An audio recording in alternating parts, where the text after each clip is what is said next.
وہ وسیع عنوان بھی ہے کہ جس پر گفتگو کرتے ہوئے میں حیرت کے سمندر میں ڈوب جاتا ہوں کہ میں علماء دیوبند کی خدمات کے کس پہلو کو بیان کروں اور کس پہلو کا تذکرہ کروں، میں ان کے علمی مقام کو بیان کروں یا ان کی عملی زندگی کا تذکرہ کروں، میں ان کی فقاہت کو بیان کروں یا ان کے اجتہاد کا تذکرہ کروں، میں ان کی صحابہ سے محبت کو بیان کروں یا ان کی اہل بیت سے الفت کا تذکرہ کروں، میں ان کی عظمت قرآن کے باروں سے بیان کروں یا احادیث کے گلشن سے تذکرہ کروں، میں ان کے تقوی کو بیان کروں یا ان کی استقامت کا تذکرہ کروں، میں ان کی قربانی کو بیان کروں یا ان کے ایثار کا تذکرہ کروں، میں ان کے محاسن کو بیان کروں یا ان کے کمالات کا تذکرہ کروں۔ غرض یہ کہ ہزاروں نغمے وفا کی ان کے لبوں پہ آ کے مچل رہے ہیں، ہزاروں نغمے وفا کی ان کے لبوں پہ آ کے مچل رہے ہیں،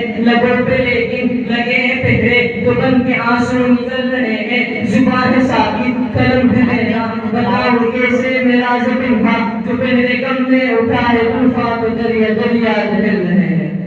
سبحان اللہ۔ سامعین جی قدر،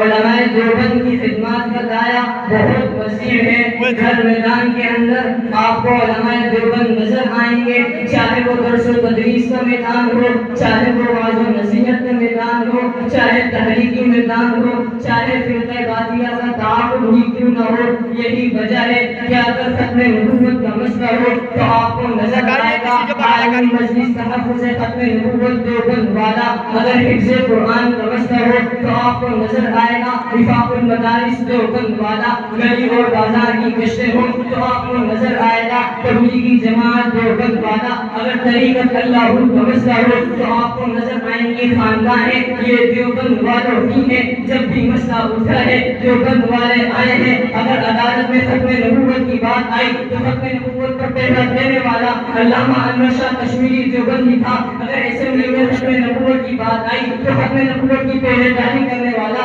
مفتی محمود دیوبندی تھا، اگر ساؤتھ افریقہ کی عدالت میں مرزائیت نے سر اٹھایا ہے تو اس کا سر کچلنے والا علامہ امین صفدر رکاڑی دیوبندی تھا، اگر یورپ میں جنگ لڑی ہے تو مقابلے کے لیے جانے والا یوسف بندوری دیوبندی تھا، اگر برطانیہ میں جنگ لڑی ہے تو وہاں جنگ لڑنے والا خواجہ خان محمد دیوبندی تھا۔ پھر مجھے کہہ دیجیے کہ جہاد کو ختم کرنے کی بات آئی، جہاد کا علم بلند کرنے والا افغانستان میں جلال الدین حقانی دیوبندی تھا، اگر خلافت کو ختم کرنے کی بات آئی تو خلافت کو قائم کرنے والا ملا عمر دیوبندی تھا۔ انگریز کو دینی نظام ختم کرنے کے لیے لایا گیا تو وفاق المدارس کے نام پر دینی تعلیم بلند کرنے والا مولانا سلیم اللہ خان دیوبندی تھا، اگر مساجد کو مٹانے کے لیے انگریز قادیانی کو لایا گیا تو مساجد پر قربانی دینے والا غازی عبدالرشید دیوبندی تھا، اگر ناموں سے صحابہ کی بات آئی تو ناموں سے صحابہ کا دفاع کرنے والا مولانا عبدالستار کوشری دیوبندی تھا، امیر عظیمت مولانا عبدالنواز جنگی دیوبندی تھا۔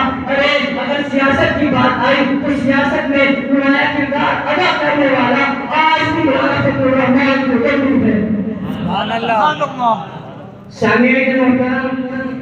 جب بھی کسی فتنے نے سر اٹھایا ہے تو اس کو سر کچلنے والے علماء دیوبند تھے، اور میں بتاتا ہوں کہ علماء دیوبند کون ہیں جنہوں نے 1919 کے اندر برطانوی حکومت کے خلاف خلافت عثمانیہ کا آغاز کیا، وہ علماء دیوبند جنہوں نے 1920 کے اندر ہندوستان میں سب سے پہلے مکمل آزادی کا مطالبہ کیا، وہ علماء دیوبند جنہوں نے 1922 میں نام نہاد ہندو صحافی کے خلاف تحریک چلائی، وہ علماء دیوبند جنہوں نے انڈیا میں 1925 کے اندر انگریزی حکومت کے خاتمے کا اعلان کیا، وہ علماء دیوبند جس نے بانی پاکستان کا جنازہ پڑھایا، وہ علماء دیوبند جن کو درختوں سے باندھ کر گولیوں کا نشانہ بنایا گیا، وہ علماء دیوبند جن کو گولیوں میں بند کر کے دریاؤں میں ڈالا گیا، وہ علماء دیوبند جس نے حکومت خضرا کے سائے میں بیٹھ کر 18 سال تک درس حدیث دیا ہو، وہ علماء دیوبند جن کی وجہ سے آج بھی حکومت خضرا کا دیدار نصیب ہو رہا ہے،